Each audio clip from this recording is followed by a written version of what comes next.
안녕하세요. 저는 김도연, 69입니다. 변호사 사무실의 형광등 불빛 아래 나는 차분하게 말했다. 손에 쥔 이혼 서류가 떨리지 않도록 의자 팔걸이를 꽉 잡았다. 평생 회사를 키우며 가정을 지켜왔다고 믿었습니다.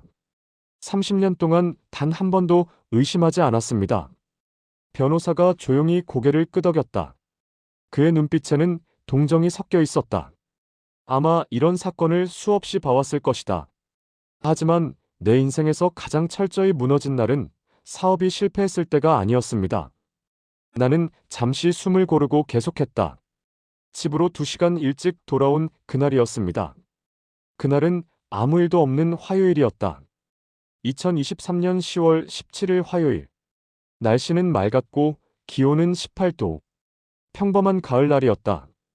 회의도 없었고 술 약속도 없었다. 오후 4시쯤 마지막 결제를 마치고 나니 더 이상 할 일이 없었다. 30년 회사 생활에서 이렇게 일찍 퇴근하는 건 손에 꼽을 정도였다. 보통은 저녁 7시, 늦으면 9시에 집에 들어갔다. 비서 김 과장이 놀란 표정으로 물었다. 사장님, 벌써 가세요? 응. 오늘은 일찍 들어가려고. 사모님께서 좋아하시겠어요. 그 말에 나는 웃었다. 그래, 아내가 좋아하겠지. 요즘 내가 너무 바빴으니까. 차를 몰고 집으로 향했다.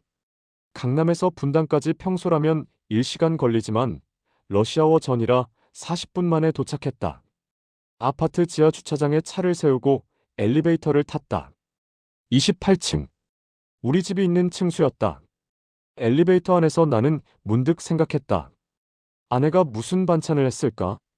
오늘은 김치찌개였나? 된장찌개였나? 현관문 비밀번호를 누르고 문을 열었다. 삐삐삐삐. 익숙한 소리였다. 문을 열었을 때 집은 조용했다. 너무 조용했다. 늘 이 시간엔 아내가 거실에서 TV를 보고 있었다. 드라마 재방송이나 요리 프로그램을. 하지만 오늘은 거실 불이 꺼져 있었다. 여보. 대답이 없었다. 외출했나? 하지마던 현관에 아내 구두가 있었다. 검은색 로퍼. 아내가 집에서 즐겨 신는 신발이었다. 신발을 벗고 거실로 들어갔다. 그때 식탁 위를 봤다. 와인잔 2개. 하나는 반쯤 비어 있었고 다른 하나는 손도 대지 않은 채 그대로 놓여 있었다. 립스틱 자국이 선명한 잔. 아내가 쓰는 코랄 핑크색이었다. 와인병도 있었다. 샤토마고 2015. 우리 결혼 30주년 기념으로 내가 사둔 와인이었다. 한 병에 80만 원짜리. 나는 한참을 그 앞에 서 있었다. 심장이 빠르게 뛰기 시작했다. 이상하다는 생각보다 먼저 든 감정은 불안이었다. 설명할 수 없는 본능적인 불안. 안방 문은 조금 열려 있었다. 5cm 정도. 그 틈 사이로 희미한 불빛이 새어나왔다. 나는 문을 열지 않았다. 그저 한 발짝 더 다가갔을 뿐이다. 숨을 죽이고 귀를 기울였다. 그 안에서 웃음소리가 들렸다. 아내의 웃음이었다. 하지만 내가 알던 웃음은 아니었다. 더 가볍고 더 즐거운, 나와 있을 때는 한 번도 들어본 적 없는 웃음. 그 순간 가슴이 철렁 내려앉았다. 손이 저절로 문손잡이로 갔다. 차갑고 단단한 금속의 감촉. 문을 열어야 할까 말아야 할까? 3초 동안 고민했다. 하지만 이미 알고 있었다. 열지 않는다고 해서 진실이 바뀌지는 않는다는 것을. 천천히 문을 밀었다. 삐걱. 오래된 경첩 소리가 났다. 안방 안이 보였다. 나는 보지 않아도 될 장면을 보고 말았다. 설명할 필요도 없는 장면이었다. 아내와 다른 남자. 30년을 함께 잔 침대 위에. 내가 출장 갔을 때 아내가 골라서 산 시트 위에. 우리 결혼 사진이 걸린 벽 아래에. 그 남자는 나보다 젊어 보였다. 40대 초반쯤? 잘 관리된 몸, 정돈된 머리. 아내보다 훨씬 편안해 보이는 표정. 하지만 진짜 나를 무너뜨린 건 그 남자가 아니었다. 아내의 얼굴이었다. 나와 있을 때 단 한 번도 본 적 없는 표정. 행복. 진짜 행복. 억지로 만든 미소가 아니라 진심에서 우러나오는 표정. 그 얼굴을 보는 순간 나는 알았다. 아, 나는 이미 오래전에 끝났구나. 도연 씨? 아내의 목소리가 떨렸다. 얼굴이 창백해졌다. 그 남자는 재빨리 옷을 집어입었다. 나는 소리치지 않았다. 문도 쾅 닫지 않았다. 그저 조용히 문을 닫고 거실로 나왔다. 소파에 앉았는데 손이 떨렸다. 머릿속이 텅 비었다. 생각이 정리되지 않았다. 분노도 슬픔도 아무것도 느껴지지 않았다. 그저 공허했다. 5분쯤 지났을까? 안방 문이 열리는 소리가 들렸다. 그 남자가 나왔다. 옷을 대충 입은 채 황급히 현관으로 향했다. 나와 눈이 마주쳤다.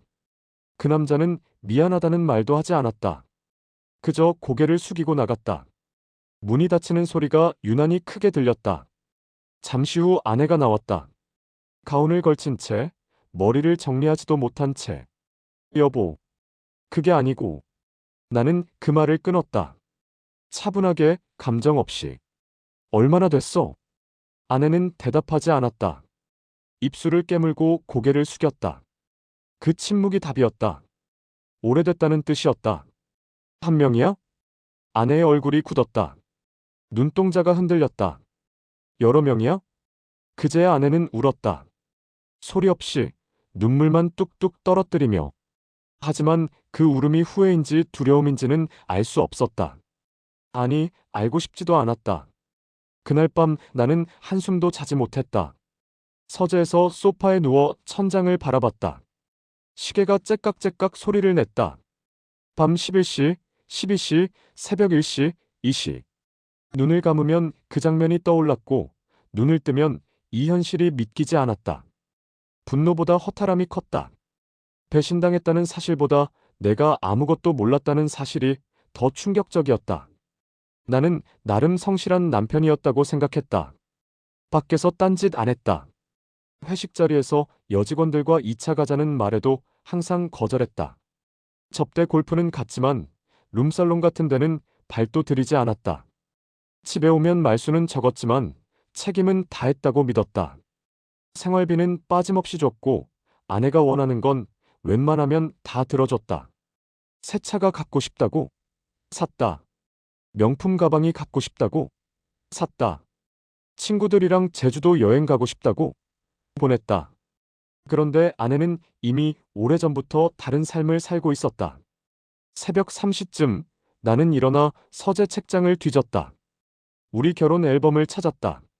1993년 5월 15일. 30년 전 우리의 결혼식 사진. 웨딩드레스를 입은 아내가 웃고 있었다. 그때는 진짜로 행복해 보였다. 언제부터 변한 걸까? 언제부터 우리는 멀어진 걸까? 언제부터 아내에게 다른 남자가 생긴 걸까? 앨범을 덮고 다시 소파에 누웠다. 하지만 잠은 오지 않았다. 며칠 뒤 나는 더 충격적인 사실을 알게 됐다. 아내의 휴대폰. 화장실에 두고 간 휴대폰에서 메시지 알림이 울렸다. 처음엔 보지 않으려 했다. 하지만 호기심을 이길 수 없었다. 아니, 진실을 알아야 한다는 강박이 더 컸다. 비밀번호는 우리 결혼 기념일이었다. 515. 아이러니했다. 카카오톡을 열었다. 그리고 봤다. 요일별로 저장된 이름들. 월요일 마이너스 민수 오빠.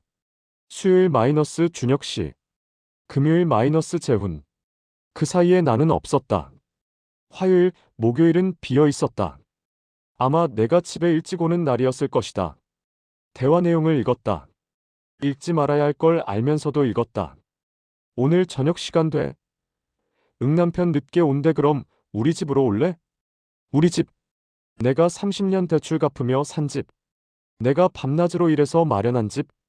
그 순간 가슴 한쪽이 완전히 무너졌다. 휴대폰을 원래 자리에 놓고 거실로 나왔다. 손이 떨렸다. 분노였다. 이제야 분노가 치밀어 올랐다. 아내가 화장실에서 나왔다. 나와 눈이 마주쳤다. 여보, 뭐 하세요? 나는 물었다. 최대한 침착하게. 왜 나한테는 아무 말도 안 했어? 무슨 말이에요? 불만이 있었으면 말을 하지. 이혼하고 싶었으면 이혼하자고 하지. 왜 이런 식으로 한 거야? 아내는 고개를 숙인 채 말했다. 목소리가 떨렸다. 당신은 늘 바빴잖아요. 그 말에 나는 반박하지 못했다. 맞는 말이었기 때문이다. 나는 정말 바빴다. 회사 일에 치여 살았다. 주말에도 골프 약속, 술 약속으로 거의 집에 없었다. 아내와 제대로 대화한 게 언제였는지 기억도 나지 않았다. 하지만, 그래서 이렇게까지 했어? 여러 명의 남자를? 우리 집에서? 아내는 끝내 아무 말도 하지 않았다. 그저 울기만 했다. 그 침묵 속에서 나는 확신했다. 이 관계는 이미 끝났다는 걸. 회복할 수 없다는 걸. 며칠 있다가 이혼 서류 가져올게. 준비해둬. 여보. 이제 여보 아니야. 우리 끝났어. 나는 서재로 들어가 문을 잠갔다. 그리고 그날 밤부터 서재에서 잤다. 이혼 서류를 꺼낸 건 그 다음 주였다. 감정이 가라앉고 머리가 차가워졌을 때 결정했다. 붙잡을 이유도 용서할 이유도 없었다. 변호사 사무실에서 서류를 받아 집으로 왔다. 거실 테이블 위에 올려놓았다. 아내는 울며 말했다. 한 번만 더 기회를 줘.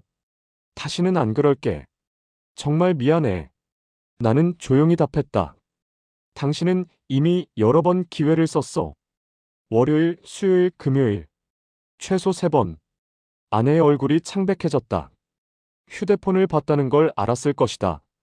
그리고 언제부터였는지는 모르겠지만 적어도 몇 년은 됐을 거야. 맞지?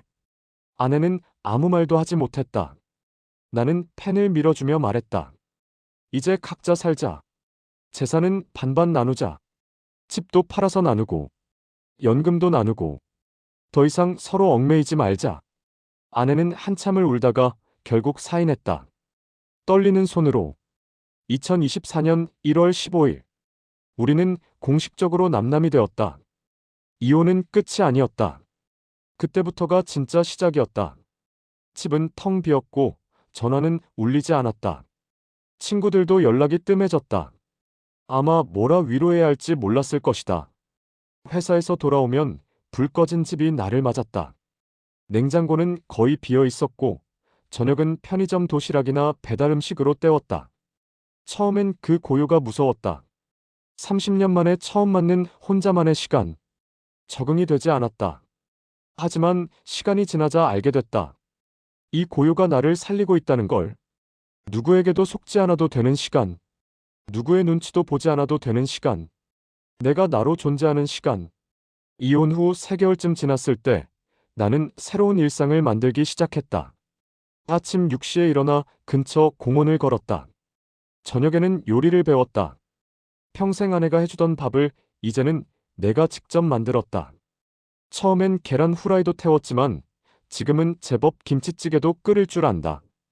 어느 날 동네를 걷다 작은 국수집에 들어갔다. 오래된 골목 안쪽 간판도 낡은 작은 가게였다. 거기서 나와 비슷한 나이의 여자를 만났다. 카운터 맞은편 자리에 혼자 앉아 국수를 먹고 있었다. 말수 적고 눈빛이 단단한 여자였다. 무언가를 견뎌낸 사람의 눈빛. 우리는 처음엔 아무 말도 하지 않았다. 그저 국수를 먹고 나왔다. 하지만 다음 날도 그 다음 날도 나는 그 집에 갔다. 그리고 그 여자도 같은 시간에 왔다. 일주일쯤 지났을 때 우리는 조금씩 이야기를 나누기 시작했다. 국수 맛있죠? 네, 여기 30년 됐대요. 그 여자도 배우자를 잃고 혼자 살고 있었다. 5년 전 암으로 남편을 떠나보냈다고 했다. 우리는 서로 묻지 않았다. 왜 혼자가 됐는지, 누가 잘못했는지, 지금 외로운지. 그런 건 중요하지 않았다. 지금 여기, 이 순간이 중요했다. 어느 날 그 여자가 말했다. 사람은요, 버텨낸 만큼 단단해져요. 그게 나이 먹는다는 거예요. 그 말이 가슴에 오래 남았다.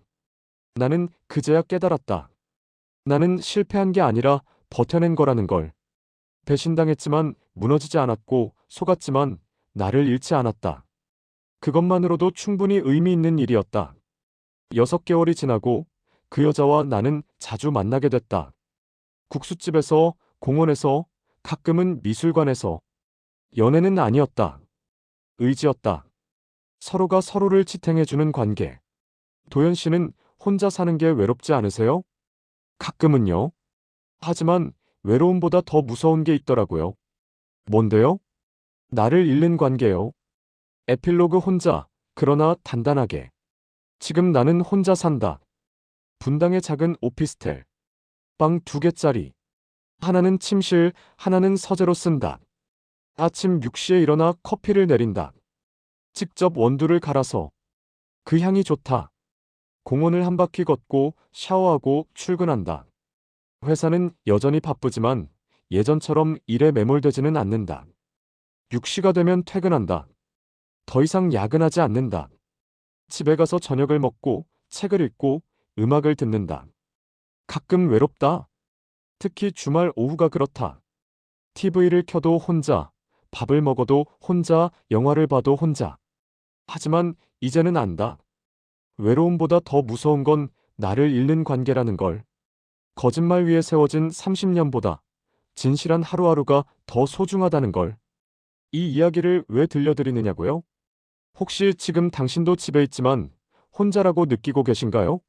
겉으로는 완벽해 보이는 가정이지만 속은 텅 비어 있나요? 그렇다면 당신 잘못이 아닙니다. 침묵 속에서도 버티고 있는 당신은 이미 충분히 강한 사람입니다. 끝이 아니라 지금이 인생의 후반전일지도 모릅니다. 진짜 나를 찾아가는 시간일지도 모릅니다. 나는 그렇게 믿으며 오늘도 하루를 삽니다. 69살. 아직 인생은 끝나지 않았습니다. 오히려 지금부터가 진짜 시작입니다. 고맙습니다.